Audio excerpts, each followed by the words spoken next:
Bonjour à tous, bonjour à toutes et bienvenue dans cette vidéo consacrée à la critique de Star Wars 8, les derniers Jedi. Que je vous resitue dans la saga Star Wars, où on est. Entre Star Wars 6 et Star Wars 7 s'est déroulé 30 ans, et entre Star Wars 7 et Star Wars 8 se déroule à peu près 2 ans. Au niveau de la sortie. Après, scénaristiquement parlant, entre Star Wars 7 et Star Wars 8, il se passe 20 minutes. 20 minutes. Théoriquement, il se passe 20 minutes. Quand tu démarres Star Wars 8, tu comprends qu'il se passe que 20 minutes entre les deux. Alors Star Wars 8, c'est un film qui a été réalisé par cet homme, Rian Johnson. Et qu'est-ce que j'ai envie de lui dire à Rian Johnson? Va te faire mettre.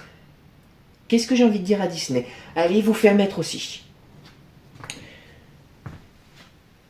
Ce film aurait pu être renommé, non pas comme Les Derniers Jedi, mais comme la destruction de la saga Star Wars.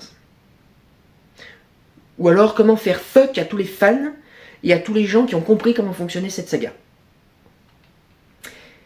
Star Wars 8, Les Derniers Jedi, c'est sans doute l'un des films les plus controversés de cette époque sur la saga Star Wars. C'est un film dont le thème principal était l'échec. Et ben c'est parfaitement exécuté en tant que tel. T'as pris un thème et t'as dit « Je vais illustrer ce qu'est l'échec en tant que tel au travers de la saga Star Wars ». Bah faut vraiment être con. Hein. Surtout quand tu sais, fondamentalement parlant, que le meilleur des maîtres est l'échec. Bravo quoi. Ah bravo. Alors ce film déjà, il commence avec une erreur fondamentale, c'est cette phrase dans le prologue. Première phrase du prologue de Star Wars 8, c'est « Le premier ordre règne sur la galaxie ». Il a pas vu le film d'avant, Rian Johnson, ou pas? Qu'est-ce qui s'est passé dans Star Wars 7 à la fin? Le premier ordre est battu, la base Starkiller est détruite, ils ont plus grand monde de vivants, leur armée elle est détruite, la résistance ils ont gagné, Rey elle va retrouver Luke Skywalker à travers une scène que je vous ai mis dans ma critique précédente sur le réveil de la Force. Bref, le premier ordre, en matière si je devais poser des gros mots, c'est le premier ordre a perdu, il s'est fait laminer la gueule, et les résistants, ils ont gagné, tout va bien. Le premier ordre règne sur la galaxie? Ah bah il est trisomique ce mec, c'est pas possible. Et ouais, il est vraiment con, Rian Johnson, là il y a un gros souci. Et tout le reste du prologue, on t'explique que le premier ordre s'est remis très rapidement de l'événement fatidique de Star Wars 7, c'est-à-dire leur chute à proprement parler, et que la résistance est en train d'organiser très rapidement l'évacuation de leur base. Parce que d'un seul coup, le premier ordre, ils ont un vaisseau, que voici d'ailleurs, qui a un canon capable de faire péter toute une base. Il se passe quoi là? Concrètement, scénaristiquement parlant, il se passe quoi là? Bah des conneries. Que des conneries. Il n'y a pas un truc de logique depuis le début là. Alors c'est vrai que visuellement parlant, ce film, je peux rien lui enlever. C'est très bien réalisé au niveau visuel. Il y a des jolis plans. Franchement, je peux rien lui enlever au niveau visuel. Et les effets spéciaux, je peux rien lui enlever à ce film. C'est fantastique. Mais alors scénaristiquement parlant, c'est zéro. Mon Dieu que c'est zéro. Si vous vous rappelez bien, à la suite de ce film, quand on voit que tous ces événements s'enchaînent en à peine un laps de temps de 5 minutes à l'écran, tu te demandes où est la logique du film là-dedans. Et qu'est-ce qui se passe?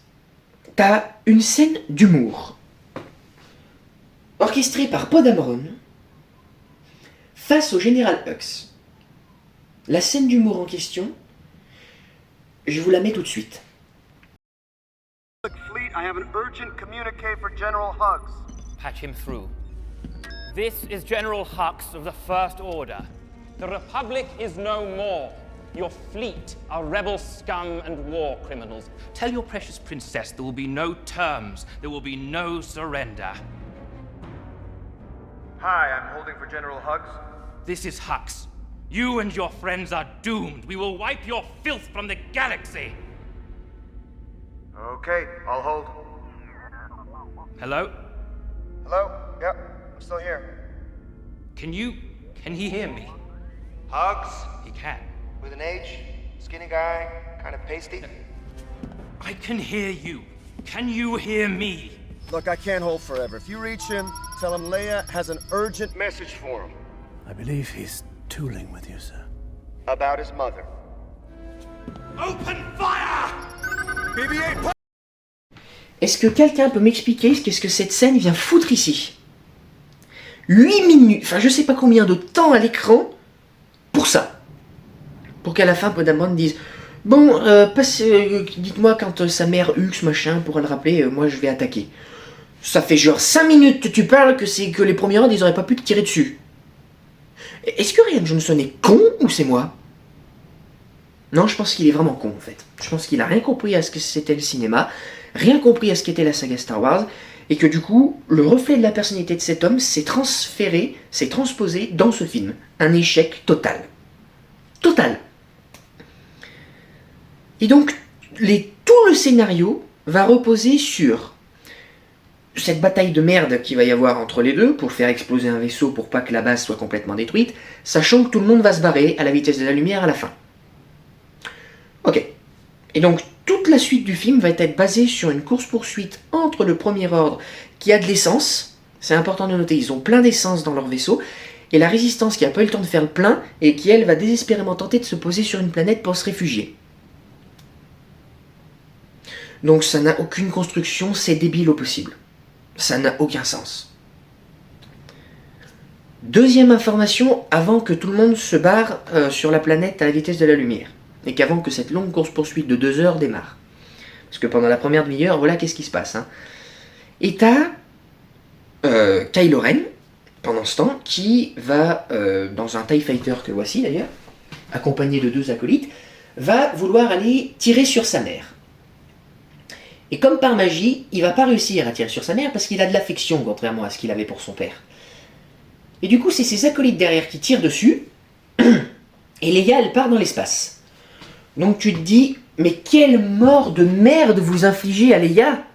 C'est pas rendre hommage au personnage. Mais à la limite, vu toute la merde que tu viens de te taper, tu te dis, là pour le coup, il y a une cohérence scénaristique. Puisque l'actrice, elle est morte. Donc tu vois, à la suite de ce film, elle est morte. Donc c'était logique qu'il la fasse crever maintenant. Non, non, attention, elle est pas morte. Regardez bien. Elle est dans l'espace comme ça, et d'un seul coup, là, il va falloir m'expliquer comment c'est possible, là aussi. Elle bouge sa main, elle a la force, elle revient dans son vaisseau, elle est sauvée, et elle reste en vie. Je veux bien que dans Star Wars, il y ait des incohérences scientifiques, comme le fait qu'il y ait du son dans l'espace, parce que normalement, il n'y a pas de son dans l'espace, mais ça a été introduit dès le début de la saga Star Wars, donc c'était cohérent jusqu'à présent, et ça l'est toujours. Mais aucun être vivant dans l'histoire de la saga Star Wars, quand il est allé dans l'espace, hors de son vaisseau ou hors d'un endroit pressurisé, est resté en vie. Leia, on l'a jamais vu utiliser la force de toute sa vie, et là, comme par magie, elle survit. Vous m'expliquez la cohérence, là, scénaristiquement parlant? Comment on va justifier ça, maintenant? Comment on va faire mourir l'actrice dans le prochain film? Bah ouais. Voilà. Pour Rian Johnson et pour Disney, celui-là. Et donc, au moment où toute cette merde-là, scénaristique, elle se fait, et qui commence à partir à la vitesse de la lumière, le général Hux se fait contacter par Snoke. Snoke qui se trouve actuellement à des années-lumière du général Hux, et qui va littéralement le déplacer dans son vaisseau, lui fracasser la tête, enfin bref, lui montrer que c'est le Sith le plus puissant qu'on ait jamais connu jusqu'à présent. Et Général Hux dit, on les tient au bout d'une corde. Sous-entendu, on peut les suivre à la vitesse de la lumière. D'accord. Mais bon, on va quand même s'attarder sur Snoke, là, 3 secondes. Il est à des années-lumière, il déplace le Général Hux comme ça. Il sort d'où? Qui c'est, Snoke? Là, tu te dis, enfin une intrigue intéressante scénaristiquement parlant. Là, il y a un truc à faire. Depuis le début, c'est de la merde, mais au moins, il y a ce truc-là. Tu te dis, il y a peut-être un espoir. Oubliez, il n'y aura aucun espoir. Ça aurait pu s'appeler le dernier espoir, ce film. Ou alors, vraiment, la mort de l'espoir, ça aurait été pareil. Et donc, qu'est-ce qui se passe pendant ce temps? Alors visuellement c'est toujours aussi exceptionnel, hein, mais scénaristiquement qu'est-ce qui se passe? À part qu'on a de la merde et juste ce petit truc là sur Snoke, tu te dis ah, peut-être un truc. Mais pas du tout. Hein. Bah pendant ce temps, qu'est-ce qui se passe? Eh ben il se passe ça. Finn va se réveiller. Poe Dameron va lui dire ce qui se passe rapidement. Et quelle est la première question de Finn? Où est Rey? Poum! Transition, on arrive sur la planète de Luke Skywalker. Rey s'approche un peu plus de Luke Skywalker pour lui tendre son sabre laser qu'elle lui tendait dans Star Wars 7. Plan que je vous remets. Plan qui, à l'époque, déjà avait suscité tellement de réactions au niveau de l'intrigue, de ce revers de situation exceptionnelle du dernier des Jedi, le dernier espoir. Cette scène où Rey lui tend ce sabre pour lui dire « Vous êtes le dernier espoir de la galaxie, on a besoin de vous ». Et ben, qu'est-ce va faire ce fils de pute de Rian Johnson? Pardon, mais je peux pas le dire autrement. Que va faire ce fils de pute de Rian Johnson? Regardez bien.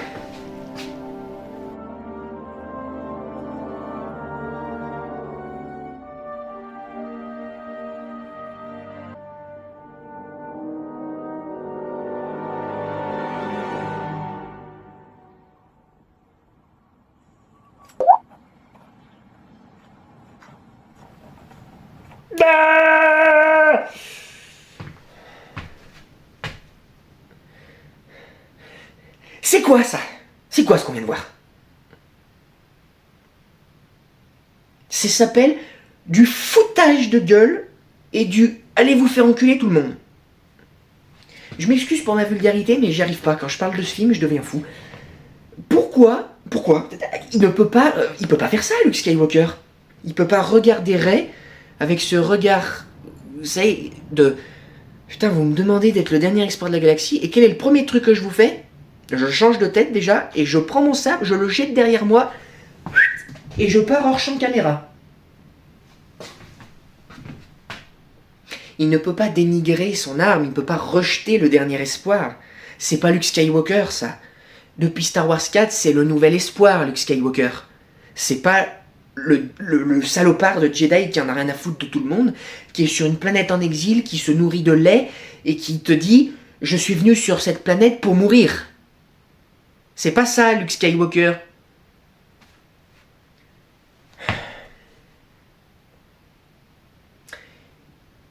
La déconstruction de la Force, en fait. Voilà. À partir de là, on entame la déconstruction du mythe de la Force. En fait, Luke Skywalker, ici, il a eu une réécriture scénaristique qui a été très contestée par les fans. Il a été transformé en un maître héroïque qui a eu une belle construction depuis Star Wars 4, et il devient un ermite désabusé. Putain, mais faut être con, en fait. Voilà, faut être con. La plus grande controverse de ce film, en fait, c'est ça. C'est le traitement réservé au personnage de Luke Skywalker. Après, quand même, pendant 3 décennies, avoir interprété l'intrépide nouvel héros, le rédempteur de la Force, le dernier espoir de l'univers, ici, il apparaît comme un homme brisé. Ça, tu peux le comprendre, à la limite, que c'est un homme brisé. Il a tout perdu, son ancien élève, il s'est fait battre par tout le monde, il a tout perdu. Oui, mais est-ce que pour autant tu dois en faire un ermite désabusé qui devient le propre reflet de son apparence? Non, en fait, non. Qui renonce à la Force, oui. Qui soit en pleine introspection sur lui-même, oui, mais pas comme ça. Ça n'a pas de sens, putain, ça n'a pas de sens. Si l'évolution du personnage de Luke Skywalker, marquée par la culpabilité, est légitime, et bien le film ici, il force le trait dans une direction qui va se heurter à la trajectoire inverse. Le protagoniste qui se fait désabuser totalement de tout son aspect au départ. Ça n'a aucun sens. Aucun. Non mais comment tu passes de la trilogie originale où t'as Luke Skywalker qui incarne l'espoir, la foi, la rédemption, à un ermite total qui dit à chaque fois arrête, t'es qu'une merde. Et qui ne se sert jamais de la Force. Expliquez-moi. Non mais vraiment, expliquez-moi. Hein. Pareil, cette scène, mais alors de la plus débile possible au monde, où Luke Skywalker au moment où Chewbacca monte dans le vaisseau, défonce la porte de cette espèce de chalet en pierre là, où est Luke Skywalker parce qu'il a dit arrête, laissez-moi tranquille. Et il dit Chewie, qu'est-ce que tu fais là? Ah, non, je viens de prendre dans mes bras, excusez-moi jeune fille, j'ai pas su comment réagir, ça fait des années que j'ai vu personne, je me suis fermé à tout, enfin on s'explique quoi, on est des humains, on sait parler. Non, qu'est-ce qu'il dit? C'est qu'est-ce que tu fais là, Chewie? Et la question qu'il pose c'est une seconde. Où est Han Solo? Genre, t'as la force, tu l'as pas senti qu'il était mort, ton ami? Non mais qu'est-ce que tu veux faire à partir de là, quoi? Je veux dire, c'est foutu, là. Là, le film est foutu. Totalement foutu. Et ça va être ça tout le long du film. La partie sur Luke Skywalker, on va en faire une merde à l'état pur. T'as même une scène, à un moment donné, qui est grandiose en matière de conneries. T'as finalement Luke qui prend la responsabilité de dire « Allez, je vais vous former, Rey, je vais vous former. Mais je vais continuer d'être une merde jusqu'au bout. » Et il commence à la former à partir du moment où Rey, elle se trouve dans cet arbre, où il y a des livres, on pourrait qualifier ça de Bible des Jedi, où elle touche ce livre, et Luke arrive et lui dit « Qu'est-ce que tu fais ici ?» Et il lui dit, ça c'est le dernier vestige des Jedi, de leur religion, il fait toute une explication, et puis après il lui demande d'où elle vient. Elle dit, je viens de nulle part. Et il dit, personne ne vient de nulle part, elle dit, je viens de Jakku, et lui il répond, effectivement tu viens de nulle part. Ça c'est pas une phrase d'humour à mettre, surtout sur un Jedi dont tu es en train de déconstruire l'image, tu vois. Ça n'a rien à faire là. Et quelle est la seule chose que Luke trouve à dire? Je suis venu sur cette... Vous êtes venu me chercher pour rien. Je suis venu sur cette planète pour y mourir. Il est temps pour les Jedi d'en finir. C'est-à-dire, il est temps d'éradiquer le mythe même des Jedi. Non, mais il faut vraiment être débile pour émettre ce scénario. Faut être débile. C'est Rian Johnson, je suis trisomique. Bah oui, effectivement, ouais. Sur le personnage de Rey, au départ c'était une héroïne puissante. Et ben son parcours d'initiation, qu'est-ce qu'il devient? Il devient pareil, un truc qui ne sert absolument à rien, ou même Luke Skywalker va lui sortir cette phrase absurde. Tu as basculé du côté obscur. Non! Je vous remets la phrase dans le contexte quand même. Luke Skywalker demande à Rey de s'asseoir sur une espèce de rocher en haut de la montagne, de se mettre en tailleur et de lui donner une définition de ce qu'est la force. Et il lui dit c'est pas juste de soulever des rochers, c'est plus intérieur en soi. Il lui dit ferme les yeux, mets-toi en tailleur et projette-toi. Projette-toi, ça veut dire fais le vide en toi.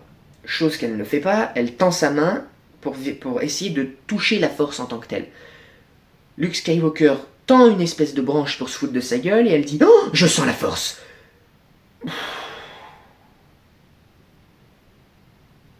Heureusement, qu'est-ce qu'il fait? Il lui tape sur les doigts pour lui dire « Bah non, c'est pas ça, connasse, c'est pas ça.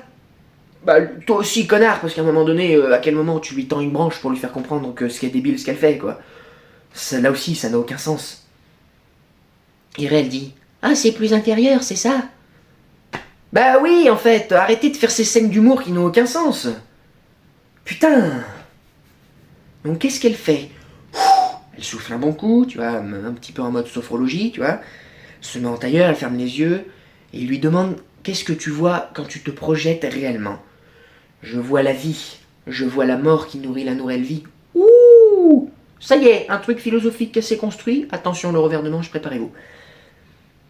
Je vois la lumière et l'obscurité, parce qu'il y a un endroit sombre apparemment sur la planète, une espèce de gouffre, tu dirais la gueule du Kraken, le truc, et Luke Skywalker dit oui, il n'y a pas d'ombre sans lumière, et vice-versa. Et il dit Rey, il faut que tu résistes à la tentation. Rey ne résiste pas, elle est happée par cette espèce d'endroit qui veut lui faire passer un message. Et qu'est-ce qui se passe? Elle se prend un jet d'eau sur la figure, Luke Skywalker a peur parce que Rey ne contrôle plus sa force. Elle arrive à casser un rocher, chose que Luke Skywalker genre ne pourrait pas faire, tu vois. Mais vraiment, elle devient très très forte. Elle se prend ce jet d'eau sur la figure. Et Luke Skywalker, tu vois physiquement que l'acteur joue hyper bien. Il est effrayé comme s'il avait vu le diable. Ou comme si Palpatine venait d'être résuré, enfin venait de revivre, tu vois. Ou si Snoke venait de sortir de nulle part. Et il lui sort, tu as basculé du côté obscur. 30 minutes plus tard, il est en train de lui enseigner un nouveau truc. Où est la cohérence? Ah, voilà. Non mais il faut être débile en fait. Il n'y a pas une putain de cohérence dans ce film. Et je pourrais faire ça sur toutes les scènes de ce film. Mais je vais m'attarder sur les plus grosses, dont celle-ci. Et la deuxième plus grosse, qu'est-elle? La scène où Rey bat Luke Skywalker, elle part, elle va chercher Kylo Ren, elle va se livrer à Snoke. Snoke, qui, deuxième chose, j'avais oublié de le citer, a une scène à un moment donné où Kylo Ren arrive, dans une salle de trône qui ressemble assez bien à celle de Star Wars 8, mais en beaucoup plus grande, beaucoup plus imposante à l'effigie du personnage de Snoke, qui est très très grand, qui doit faire 3 mètres et quelques, et qui dit à Kylo Ren les 4 vérités en lui disant: tu t'es fait battre par une fille qui n'a jamais tenu un sabre de sa vie, bref, t'es qu'une merde, encore une fois. Défonce la gueule de Kylo Ren en lui jetant un éclair, lui faisant comprendre t'as pas intérêt à essayer de te frotter à moi parce que je fais ce qui me plaît. On l'a vu avant, il avait défoncé le général Hux à des années-lumière. À un moment donné, tu te poses la question de qui est ce personnage au pouvoir ultra puissant. Et qu'est-ce qui se passe? 1h15 après, Rey livré à Snoke, Kylo Ren ferme bien sa gueule. Rey, elle tente de lui faire un joli discours pour l'amadouer et lui dire « Faut que tu reviennes du bon côté ». Mais là, ça sert à rien parce que scénaristiquement parlant, plus rien n'a de sens. Et qu'est-ce qui se passe? Attention, le revers de manche le plus stratosphérique et le plus absurde de l'histoire de la saga Star Wars. Rey est littéralement, comme vous le voyez sur cette image, mais torturé au petit doigt par Snoke. Mais torturé, mais Snoke au petit doigt, il fait ce qu'il veut. Et Kylo Ren, il est impuissant. Il la torture, et pendant ce temps, t'as tout un truc qui est fait sur la résistance qui tente désespérément d'atterrir sur la planète pour se réfugier, sur une vieille base rebelle qu'on n'avait jamais vue, qui ressemble un peu à Hoth, mais vite fait. Et après, on revient sur eux. Et qu'est-ce qui se passe pendant ce temps? Snoke refait tomber Rey et lui dit: bah oui, Skywalker, j'aurais dû m'en douter. Donc en fait, il s'est retapé tout le scénario que nous on s'était fait qui était à chier, et lui-même en rigole, tu vois. Il prend Rey, il la tourne, et il dit: mon apprenti va te tuer maintenant. Mon apprenti n'a qu'un seul maître, c'est moi. Snoke ferme les yeux et lui dit: je ressens les moindres attentions de mon apprenti. Et Kylo Ren, tu sens qu'il est en plein doute. Et là, tu sens arriver le truc à 10 km, vu que c'est ce connard de Rian Johnson qui fait que de la merde depuis le début. Et Snoke ferme les yeux et dit oui. Et petit aparté, Snoke a piqué le sabre de Rey, l'a mis à côté de lui sur son trône. Et voilà la scène. Je vous la mets parce qu'elle c'est la plus absurde de l'histoire de la saga Star Wars.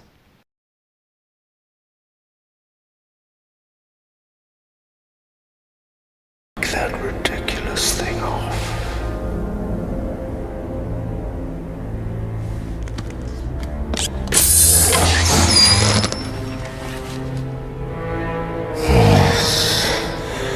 There it is.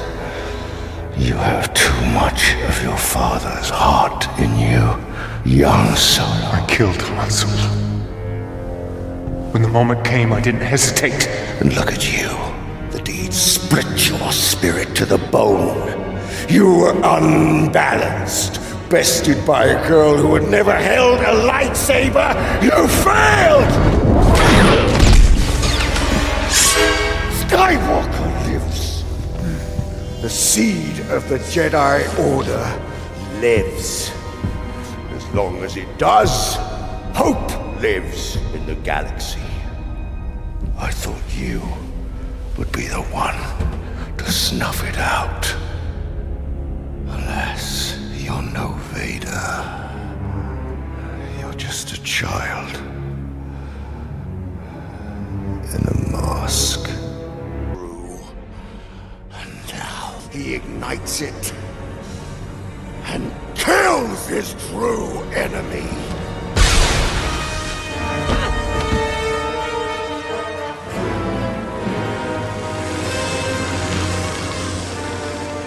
Ok, donc est-ce qu'on peut m'expliquer ce qui vient de se passer? Ça fait 2h10 qu'on se tape un film de merde, comme c'est pas permis. 2h30 pour être plus précis. Il nous reste encore 20 minutes à chiader. Hein. C'est vraiment de la merde, hein, tu vas voir. Et ben qu'est-ce qui se passe? Kylo Ren tue Snoke. Disney, Rian Johnson, allez vous faire enculer, vraiment. Il n'y a pas un truc de cohérence scénaristiquement parlant dans ce film. Visuellement, je peux rien enlever, mais alors scénaristiquement, ça vaut 0 sur 20. Enfin, ça vaut moins l'infini sur 20.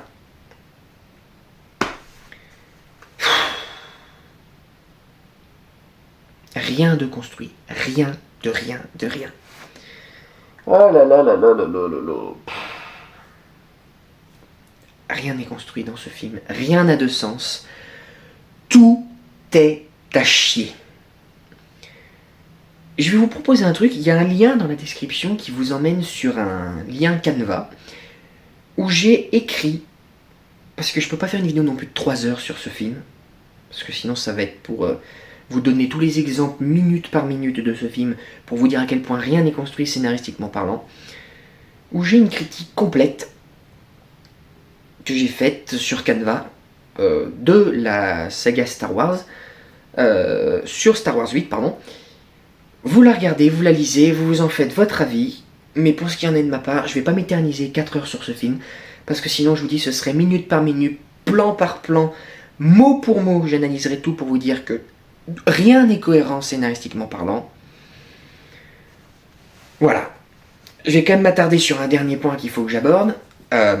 Luke Skywalker, un moment dans le film, quand Rey part, va vouloir brûler les livres des Jedi et l'arbre qu'il est. Pour dire, voilà, j'en finis totalement, je suis une merde, j'abandonne. Qui se pointe? Yoda, qui est très mal fait, et qui dit à Luke Skywalker, mais qu'est-ce que tu fais? Luke Skywalker va pour brûler le truc et fait, ah non, je vais pas y arriver, je suis vraiment une merde. Hein. Et Yoda, qu'est-ce qu'il fait alors que c'est un mec spectral? Il touche les éclairs et il pète l'arbre. Mais putain, mais pourquoi vous faites ça? Et donc, quel est le dernier acte de rédemption de Luke Skywalker? Je me mets en tailleur là où j'ai dit arrête de me mettre en tailleur. Je suis spectral. Je vais me battre face à Kylo Ren sur la planète où les résistants se sont posés. Et je meurs. Comme une merde. Allez voir le lien qui est en description, parce que je peux pas m'éterniser sur ce film, c'est trop chiant, c'est trop de la merde, c'est trop dégueulasse. Sur ce, je vous propose par contre de passer à la prochaine vidéo sur Star Wars 9, où là, je vais être plus concis, plus complet, et on va faire une belle introspection de ce film.